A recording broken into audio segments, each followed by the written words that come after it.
Sejak Dimas, suamiku, memutuskan merantau ke negeri seberang, hidupku perlahan kehilangan warna. Rumah yang dulu dipenuhi tawa kini sunyi seperti lorong panjang tanpa ujung. Sudah 7 tahun kami mengikat janji suci. Namun kini komunikasi kami hanya sebatas pesan singkat yang hambar, membahas kiriman uang, kabar anak-anak, dan rutinitas harian. Tak ada pelukan, tak ada cerita, tak ada tanya, "Apa kamu baik-baik saja?" Hanya keheningan yang menumpuk, menyesakkan dada. Aku tahu Dimas berjuang keras demi kami, tapi jarak bukan hanya soal ribuan kilometer. Jarak juga bisa tumbuh di dalam hati, sunyi, dingin, tak terlihat, namun perlahan melubangi segalanya. Aku merasa tak lebih dari mesin yang terus berputar. Bangun pagi, mengurus rumah, membersihkan, memasak, bekerja, tidur, lalu mengulang. 2 anakku tinggal bersama ibuku di Cipare. Aku bekerja di kota demi membantu keuangan kami, sementara ibu menanggung peran sebagai sosok pelindung mereka. Aku bersyukur, tapi juga merasa bersalah. Malam-malam, ketika aku merindukan mereka, aku hanya bisa menatap foto di layar ponsel dan menahan tangis. Tempatku bekerja adalah kediaman megah milik keluarga Bram. Sebuah rumah besar dengan arsitektur modern dan interior minimalis yang selalu tampak rapi, bersih dan sempurna. Namun ironisnya, di balik kemewahan dan keindahan itu, aku merasakan kehampaan yang lebih pekat dibanding ruang kosong dalam hatiku sendiri. Setiap langkah di lantai marmer terasa menggema karena sepinya, seolah aku berjalan di dalam museum yang tak pernah dikunjungi. Pak Bram adalah seorang pengusaha besar, tenggelam dalam rapat, proyek, dan perjalanan bisnis. Sementara istrinya, Bu Ratna, seorang sosialita yang gemar menghadiri berbagai acara, lengkap dengan gaun elegan dan parfum mahal, mereka jarang sekali ada di rumah.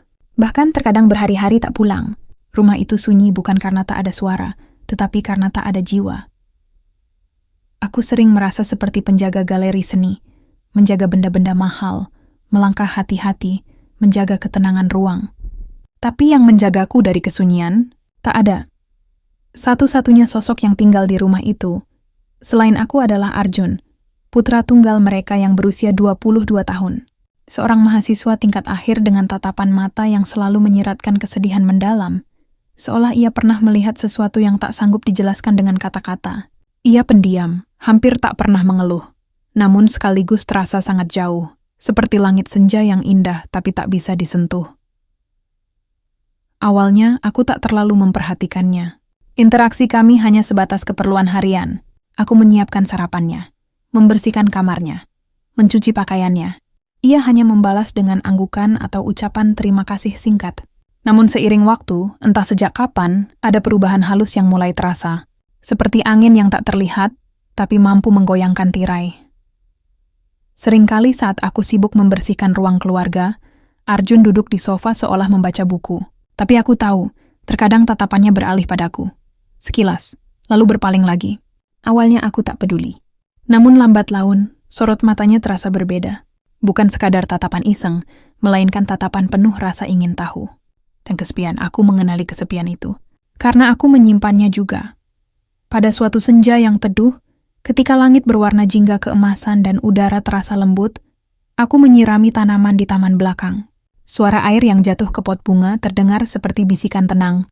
Tiba-tiba Arjun muncul dan berdiri di sampingku. "Biar saya saja yang pegang, Mbak Laras," ucapnya pelan. Aku sempat menolak dengan sopan, namun ia tetap mengambil selang dari tanganku. Gerakannya hati-hati seperti seseorang yang tak ingin merusak momen.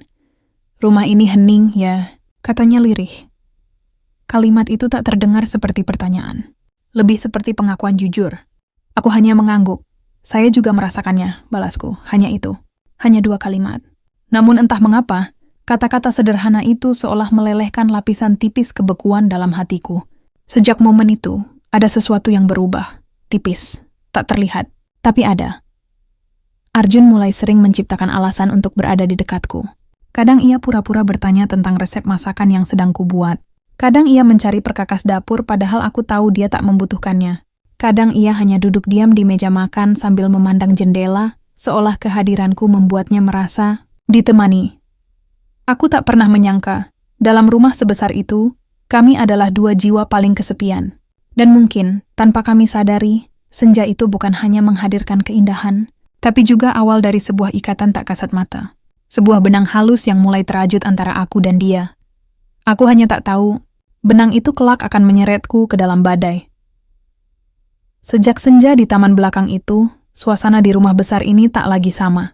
Bukan karena ada suara musik atau tawa, bukan pula karena kehadiran Pak Bram atau Bu Ratna, karena mereka tetap sibuk seperti biasa, melainkan karena sebuah keheningan baru mulai tumbuh. Keheningan yang hangat, keheningan yang tidak lagi asing, keheningan yang terasa dipenuhi keberadaan satu sama lain.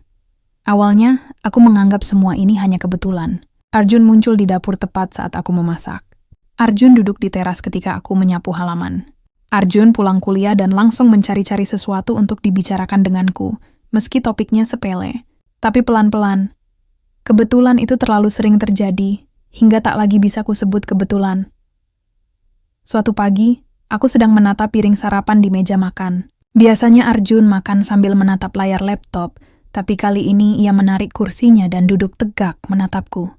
"Mbak Laras," panggilnya pelan. Aku menoleh. "Iya, Mas?" Ia tersenyum tipis. "Boleh enggak kita ngobrol sebentar? Bukan tentang makanan atau tugas kuliah." Aku berhenti meletakkan piring.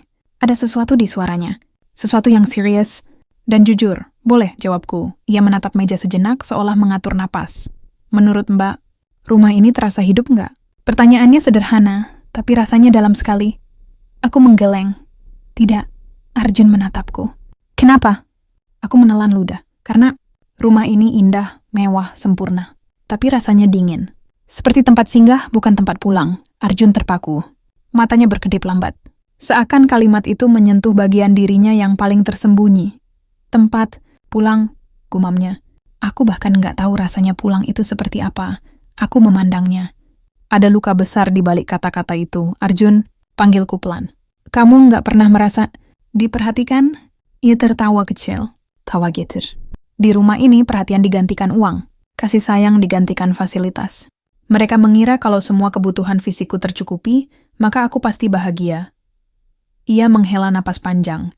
Padahal, yang paling aku butuh cuma satu, didengarkan. Hatiku bergetar. Karena kata-kata itu juga kata-kataku. Tapi selama ini ku pendam sendiri. Tanpa ku sadari, aku duduk di seberangnya. Kami saling diam cukup lama. Diam yang tidak canggung. Diam yang jujur. Diam yang menyatukan dua jiwa yang terlalu lama berjalan sendiri. Sejak percakapan itu, hal-hal kecil berubah. Malam-malam, Arjun sering duduk di ruang keluarga, menonton televisi tanpa benar-benar menonton. Aku pura-pura sibuk melipat pakaian di sofa. Tapi yang sebenarnya kami lakukan adalah menunggu satu sama lain memulai obrolan baru. Dan obrolan itu mulai lebih dalam dari sebelumnya. "Mbak Laras," katanya suatu malam, "Mbak pernah bahagia nggak?" Pertanyaan itu membuatku terdiam lama. "Pernah," jawabku akhirnya. "Dulu, dengan suami?" Aku menatap lantai. "Dulu, waktu kami masih saling bicara, Arjun mengamati wajahku. Sekarang?" Aku tersenyum hambar. "Sekarang kami hanya saling bertukar kewajiban." Ia tak bertanya lagi. Tapi matanya berkata, "Aku mengerti." Giliran aku yang bertanya, "Kamu pernah jatuh cinta?" Arjun menghela napas. "Pernah, tapi bukan pada seseorang." Aku mengerutkan kening. Lalu, pada bayangan tentang rumah yang hangat, pada pelukan yang nggak pernah aku dapat, aku terpaku. Kunta katanya menembus pertahanan hatiku. Tanpa sadar, kami saling membuka luka. Saling membiarkan rapuh kami terlihat. Dan anehnya, tidak terasa memalukan. Justru melegakan, karena mungkin kami lelah menjadi kuat sendirian. Suatu sore, hujan turun deras. Langit gelap, udara dingin. Aku merapikan meja makan setelah Arjun selesai makan. Ida tidak pergi ke kamar seperti biasa. Ia berdiri di dekat jendela, menatap air hujan yang jatuh. "Aku suka hujan," katanya tanpa menoleh. "Kenapa?" "Karena saat hujan semua orang terlihat rapuh, jalanan sepi." Suara jadi pelan, dan hati lebih jujur. Aku berdiri di sampingnya. Suara hujan menenangkan. Ia menatap tanganku yang menggenggam kain lap. Lalu perlahan, sangat perlahan ia menyentuh jemariku. Hanya ujungnya, ringan sekali. Tapi sentuhan itu seperti petir di dalam dada. Aku refleks menoleh. Arjun menatapku. Begitu dalam, begitu hangat, begitu sepi. "Terima kasih," bisiknya. "Untuk apa?" "Untuk tetap di sini." Aku tak mampu menjawab. Karena kalau aku bicara, aku takut emosiku tumpah. Perlahan, ia mengangkat tangan kirinya. Dan sebelum aku sempat mengerti, ia menyentuhkan bibirnya ke keningku. Sangat lembut. Seolah menyembuhkan luka yang bahkan tak pernah kuakui ada. Waktu berhenti, aku terpaku. Jantungku berdetak kencang. Hujan di luar seperti lenyap. Yang ada hanya kehangatan lembut di keningku. Dan tatapan Arjun. Maaf, katanya pelan. Aku gak tahu kenapa aku melakukan itu. Aku mundur 1 langkah. Bukan karena marah, tapi karena takut. Bukan takut padanya, takut pada diriku sendiri. Aku harus bersih-bersih dapur. Ucapku seadanya. Aku berbalik, berusaha pergi. Tapi sebelum sempat melangkah jauh, aku mendengar suara lirih di belakangku. Mbak Laras, jangan pergi terlalu jauh. Langkahku terhenti, aku tak menoleh, tapi dadaku penuh karena ada seseorang yang akhirnya takut kehilangan aku. Setelah sekian lama, malam itu aku berbaring di tempat tidur. Lampu kamar sudah kupadamkan. Tapi mataku tak bisa terpejam. Keningku masih terasa hangat dan bersalah. Apa yang sedang aku lakukan? Bisiku sendiri, aku istri. Aku ibu, aku tahu ini salah, tapi... Sejak kapan salah terasa begitu hidup? Sejak kapan kesepian lebih menakutkan daripada dosa?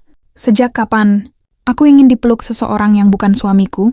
Air mataku jatuh tanpa suara, karena aku tahu ini baru permulaan dan aku tidak tahu apakah aku punya kekuatan untuk berhenti. Sejak kecupan lembut di kening itu, ada garis tak kasat mata yang berubah di antara kami.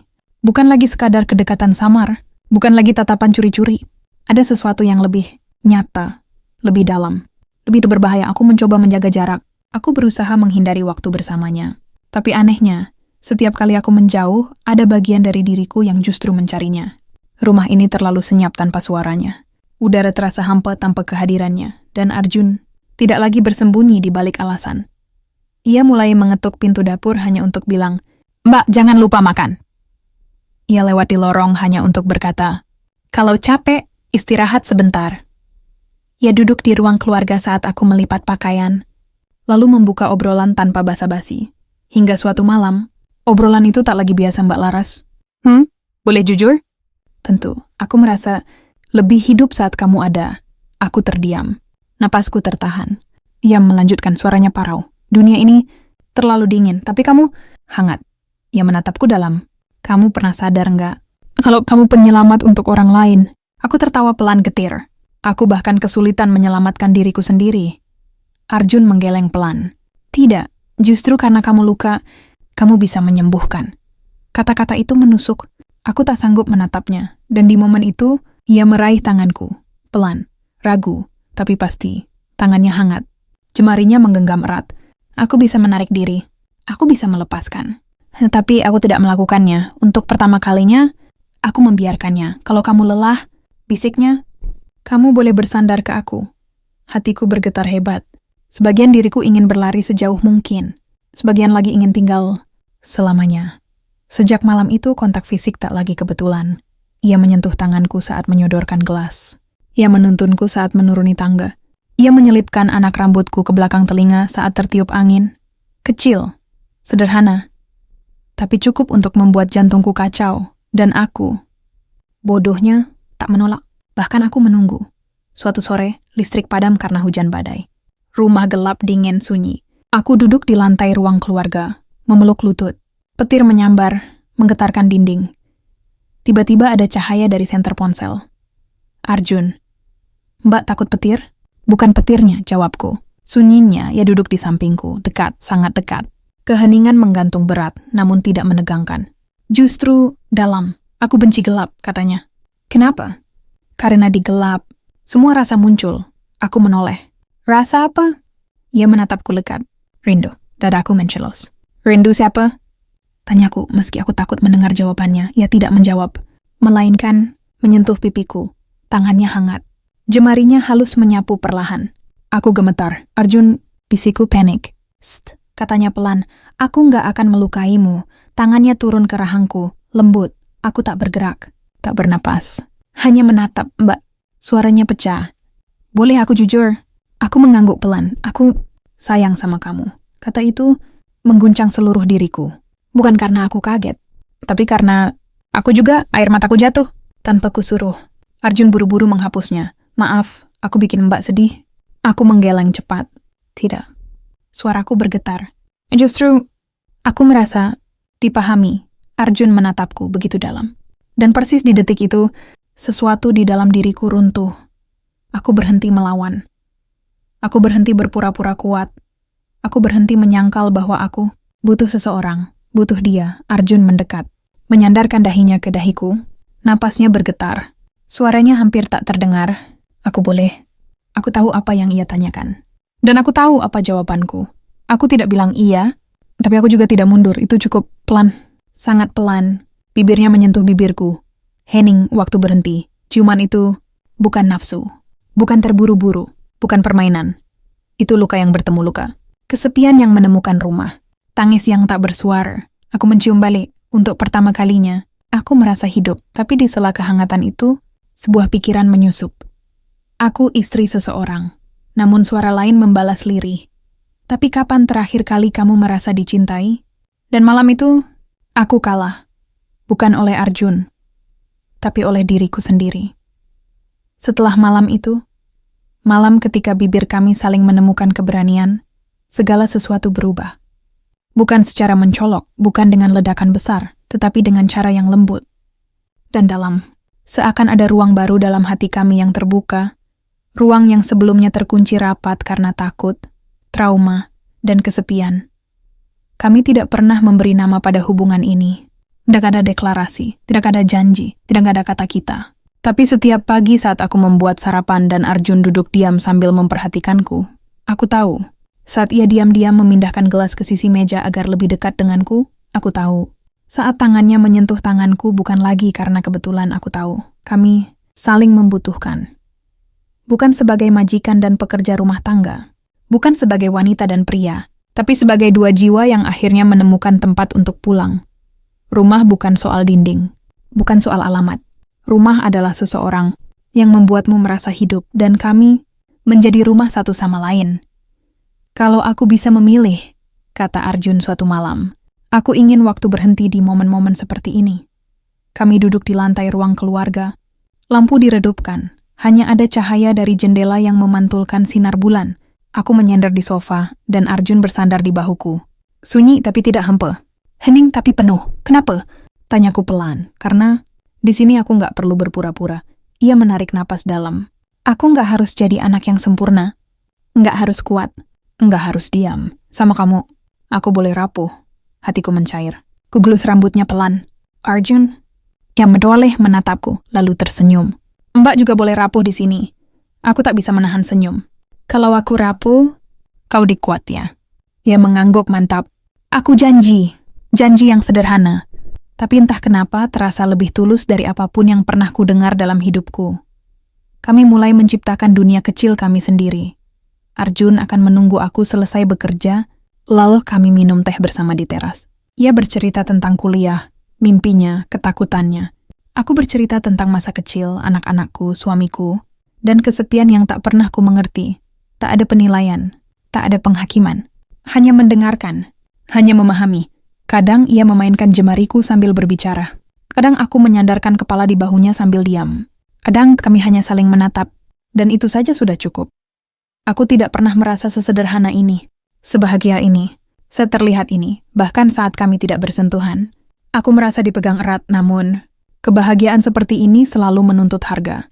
Dan lambat laun, dunia luar mulai mengetuk. Dimas, suamiku, mulai lebih sering menghubungi. Bukan karena rindu, karena ia ingin aku mengirim lebih banyak uang untuk rencana usaha barunya. Telepon itu berlangsung lama, dan Arjun melihatku berbicara sambil memalingkan wajah. Setelah ku tutup telepon, Arjun bertanya pelan, "Kamu masih berharap sama dia?" Pertanyaan sederhana, tapi berat. Aku terdiam lama. "Aku nggak tahu." Arjun menatapku. "Dia pernah membuatmu merasa dicintai?" Pertanyaan itu membuat dadaku sakit. "Pernah, dulu. Sekarang?" Aku menahan air mata. "Sekarang aku cuma merasa berguna." Arjun mengepalkan tangan. Rahangnya mengeras. "Kalau aku jadi dia, aku nggak akan biarkan kamu merasa sendiri sedetik pun." Kalimat itu sederhana, tapi seperti janji yang tak pernah aku dapat dari siapapun, bahkan dari diriku sendiri. Sejak itu, Arjun semakin protektif. Jika aku terlihat lelah, ia memijit bahuku. Jika aku melewatkan makan, ia memaksaku duduk. Jika aku menahan tangis, ia menarikku dalam pelukannya dan berkata, "Di sini, gak apa-apa untuk menangis." dan aku menangis. Untuk pertama kalinya, dipelukan seseorang yang benar-benar peduli. Suatu malam, aku menggigil kedinginan. Mungkin karena hujan, mungkin karena pikiran, Arjun masuk ke dapur, melihat aku gemetar, dan tanpa ragu menggenggam tanganku. Hangat, kokoh, dingin. Aku mengangguk kecil. Tanpa berkata apa-apa, ia menarikku ke ruang tamu, membungkus tubuhku dengan selimut, lalu duduk di sampingku. Ia membuka tangannya lebar. "Boleh?" tanyanya pelan. Aku tak menjawab. Aku hanya bergerak dan bersandar ke dadanya. Ia memelukku, kuat, menenangkan. Pelukan itu terasa seperti doa. Seperti pulang, Laras. Suaranya berbisik di atas kepalaku. Bolehkah aku mencintaimu?" Air mataku jatuh. Aku menutup mata. "Aku sudah lama mencintaimu," jawabku lirih. Arjun menarik napas tajam. Pelukannya mengencang. Malam itu, kami tidak melakukan hal gila. Tidak melewati batas lebih jauh. Kami hanya saling memeluk sampai tertidur. Dan aku tahu, jika dunia menghukum kami besok pagi, malam ini tetap akan menjadi hal paling benar dalam hidupku. Karena untuk pertama kalinya, aku tidak lagi sendiri. Karena untuk pertama kalinya, aku punya rumah. Namun aku lupa bahwa setiap rumah bisa runtuh. Dan terkadang, yang membuatnya runtuh bukan badai dari luar, melainkan keputusan untuk mencintai yang tak seharusnya. Setelah teriakan itu, setelah pintu dibanting begitu keras hingga dinding bergetar, rumah ini tidak lagi terasa seperti rumah. Udara berubah menjadi pisau yang menggantung di antara kami. Semua yang tadinya hangat, kini menjadi dingin, membeku, mematikan. Pak Bram berdiri di ambang tangga, napasnya berat, wajahnya merah penuh amarah. Bu Ratna duduk di sofa sambil menangis. Suaranya lirih tapi penuh kebencian. "Aku percaya sama kamu, Laras. Aku percaya." Tangisnya pecah. Kenapa harus anakku? Aku ingin menjelaskan. Tapi apa yang bisa ku jelaskan? Bahwa ini bukan nafsu? Bahwa ini cinta? Bahwa kami sama-sama tersesat dalam kesepian yang sunyi? Bahwa aku tidak pernah berniat melukai siapapun? Tak ada kata yang cukup. Keluar. Suara Pak Bram rendah, namun setiap katanya seperti palu godam. "Bawa barang-barangmu." Malam ini juga, Arjun melangkah maju. "Pak, jangan salahkan dia." "Diam." Bentakan itu membuat udara pecah. Aku bisa maafkan banyak hal. Tapi ini? Suaranya bergetar. "Kamu mempermalukan keluarga ini." Arjun mengepalkan tangan. "Aku yang cinta dia. Aku yang..." Plak! Tamparan itu keras. Begitu keras, hingga kepalaku ikut bergetar. Aku menjerit, "Pak, jangan!" Tapi Arjun berdiri tegak. Wajahnya memerah, bukan karena sakit, tapi karena menahan segalanya. Ia menatap ayahnya. Bukan sebagai anak kecil yang takut, tapi sebagai seseorang yang akhirnya memilih dirinya sendiri. "Aku cinta dia." Suaranya parau, dan aku nggak menyesal. Bu Ratna menangis lebih kencang. "Arjun, stop, tolong." Pak Bram menatapku dengan dingin. "Kau perusak. Kau hancurkan anakku." Aku menggigit bibir sampai terasa darah. Aku ingin berkata, aku justru menyelamatkannya, tapi tak ada gunanya. Aku kasih waktu 10 menit. Suara Pak Bram kembali dingin. "Lalu aku tidak peduli kau pergi dengan cara baik atau dipaksa keluar." Ia berbalik. Bu Ratna ikut pergi sambil menangis. Pintu kamar mereka tertutup, dan sunyi itu jatuh seperti hujan batu. Aku berdiri diam. Nafasku tak teratur. Lututku lemas. Arjun menatapku. Dia ingin bicara, tapi tak tahu dari mana. Aku menunduk. Aku harus pergi. Tidak. Arjun maju dan menggenggam tanganku kuat-kuat. "Kita pergi sama-sama." Aku menggeleng. "Arjun, kamu nggak bisa. Aku bisa." Suaranya meninggi. "Aku udah dewasa. Aku bisa ambil keputusan sendiri. Dan keputusan itu adalah menghancurkan keluargamu." Arjun terdiam. Kalimat itu seperti pisau yang kutanamkan ke dada kami berdua. Aku menarik napas panjang. "Dengar, aku tahu kamu berani. Aku tahu kamu tulus. Tapi kamu masih punya masa depan. Kuliah. Hidup yang panjang." Aku mencoba tersenyum, meski rasanya seperti mematahkan tulang rusukku sendiri. Sedangkan aku cuman persinggahan. Arjun mencengkeram bahuku, matanya merah. "Jangan bilang gitu. Kamu bukan persinggahan, kamu pulang." Hatiku runtuh, aku menatap wajahnya. Wajah yang membuatku merasa hidup lagi. Wajah yang menghapus semua kesepian yang pernah kualami. Aku tinggal, bukan karena aku tidak cinta. Suaraku bergetar, tapi karena aku terlalu cinta. Air mata akhirnya jatuh dari matanya. Ia menggigit bibir, menahan isak. "Laras, tolong, jangan pergi." Aku menutup mata. Air mataku jatuh, peluk aku, bisiku. Hah? Peluk aku sekali lagi, tanpa ragu. Ia menarik tubuhku ke dadanya, dan disitulah dunia berhenti. Pelukan itu bukan pelukan biasa. Bukan pelukan selamat tinggal. Ini pelukan yang berkata, kalau aku bisa menahanmu seumur hidup, aku akan melakukannya. Pelukan yang berkata, tolong, jangan lepaskan. Pelukan yang berkata, aku hancur, dan aku memeluknya balik. Seerat yang ku bisa, seerat yang takkan pernah cukup. Tubuh kami gemetar. Nafas kami tidak teratur. Air mata menetes di bahu, di leher, di dada. Aku ingin waktu berhenti di sini. Hanya ini, hanya dia, hanya kita. Tapi dunia tidak pernah peduli pada doa seputus asa ini. Aku sayang kamu. Suara Arjun pecah di telingaku. Aku sayang kamu lebih dari apapun. Aku tersenyum getir di antara air mata. Aku juga. Ia menarik wajahku, menempelkan keningnya ke keningku. Kamu rumahku. Hatiku runtuh sekali lagi. Aku mengangguk pelan. Dan kamu, rumahku, sunyi lalu. Perlahan, ia mendekat, ciumannya lembut. Pelan, bergetar, tidak ada nafsu. Tidak ada tergesa, hanya rasa sakit karena tahu.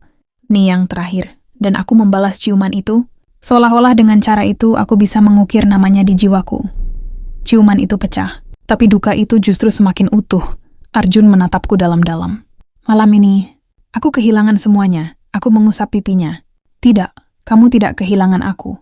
Ia mengerutkan kening. Tapi kamu pergi. Aku menatapnya penuh kasih, meski hati hancur berkeping. Aku tetap ada di sini. Kunekankan telunjukku ke dadanya. Di tempat yang tidak bisa diusir siapapun.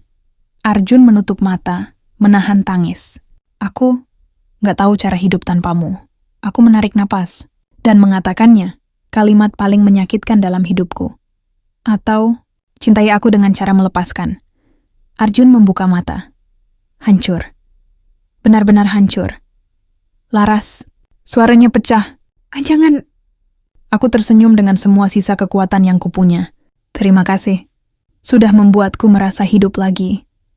Aku melepaskan pelukannya. Perlahan. Tapi ia tidak melepasku. Tangannya menggenggam tanganku erat, erat sekali. Seolah jika ia lepaskan, aku akan lenyap dari dunia. Dan, itu benar, aku menatapnya untuk terakhir kali. Selamat tinggal, rumahku. Tangannya masih menggenggam tanganku. Erat, putus asa. Seolah jika ia melepas, aku akan menghilang dari dunia ini. Laras, tolong. Suaranya parau. Jangan pergi. Aku menatap matanya yang basah. Mata itu, rumahku. Namun justru karena itu aku harus melindunginya. Arjun, bisikku. Kalau aku tinggal, kamu akan kehilangan jauh lebih banyak dari aku. Aku nggak peduli. Ia berseru. Aku cuma pengen kamu. Aku tersenyum getir. Kamu peduli. Kamu selalu peduli. Itu yang membuatmu begitu berharga. Air matanya jatuh lagi. Dia seperti anak kecil, tapi juga seperti pria dewasa, yang dipaksa memilih antara cinta dan hidup. Aku mendekat, menyentuh pipinya lembut. Kamu pernah bilang, aku boleh rapuh di sini. Ia mengangguk pelan, bingung. Sekarang, boleh aku rapuh dengan cara memilih pergi? Wajahnya hancur, jiwanya hancur, dan aku bisa merasakannya sampai ke tulang. Tangannya masih menggenggam, tetapi perlahan, ia mulai melemah. Seperti seseorang yang dipaksa menerima kenyataan yang tidak pernah ia inginkan. Aku mundur satu langkah. Sakit. Mundur satu langkah lagi. Seperti menarik paksa jantungku dari dadanya. Saat genggamannya hilang, aku merasa jatuh. Tapi aku mesti tetap tegak. Terima kasih. Suaraku hampir tak terdengar. Untuk segalanya. Ia membuka mulut, tapi tak ada suara yang keluar. Matanya memohon, tolong, jangan, aku memalingkan wajah. Karena jika aku melihatnya lagi, aku tidak akan sanggup. Langkah pertama, berat. Langkah kedua, gemetar. Langkah ketiga, aku menangis dalam diam, aku menuju kamarku. Mengemas barang. Tanganku bergetar, tapi aku paksa terus bergerak. Di luar kamar, rumah sepi. Namun aku tahu, ada mata yang mengawasi. Ada amarah yang masih menggantung di udara. Aku menatap sekeliling untuk terakhir kalinya. Dinding yang pernah menjadi saksi tawa. Langit-langit yang menyimpan rahasia Ishak. Lantai yang menahan jejak langkah kami. Yang tidak akan pernah sama lagi. Rumah ini pernah menjadi tempat aku belajar mencintai lagi. Aku berdiri di depan pintu. Tanganku menyentuh gagang. Dingin. Sebelum kubuka, suara langkah pelan terdengar dari tangga. Arjun, wajahnya pucat. Matanya bengkak, tapi tersenyum. Tipis, hancur, penuh cinta. Ia tidak mengatakan apa-apa, tidak mengejar, tidak memaksa, karena ia mengerti aku membalas senyumnya. Meski rasanya seperti mati perlahan, aku membuka pintu. Udara malam menyambutku, dingin, tapi jujur, satu langkah keluar. Selesai. Tapi sebelum aku menutup pintu, suara lirih itu terdengar. Laras, aku berhenti. Jantungku berdetak begitu keras. Aku menoleh perlahan. Arjun berdiri di ambang pintu. Matanya dalam. Luka. Tapi ada sesuatu yang baru, bukan kemarahan. Bukan kepanikan, tapi penerimaan. Dan dengan suara paling pelan, paling jujur, paling indah yang pernah ku dengar, ia berkata, "Kalau nanti kamu lelah, kalau dunia terlalu bising, kamu boleh pulang. Meskipun bukan ke rumah ini, tapi ke aku." Air mataku jatuh seketika. Tanpa bisa kutahan, aku mengangguk. Sekali, perlahan. Dan kamu, suaraku patah. Kalau dunia terlalu berat, kamu tahu di mana mencariku. Ia tersenyum dengan air mata. Selalu. Aku menarik napas panjang. Inilah saatnya. Sampai nanti, Arjun, ia membalas pelan. Bisakah bukan selamat tinggal? Aku menatapnya. Hening.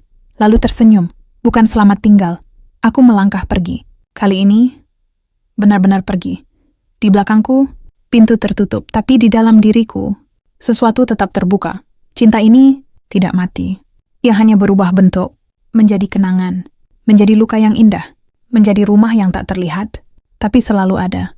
Dan untuk pertama kalinya dalam hidupku, aku melangkah pergi bukan karena aku tidak dicintai, melainkan karena aku akhirnya tahu cara mencintai dengan berani.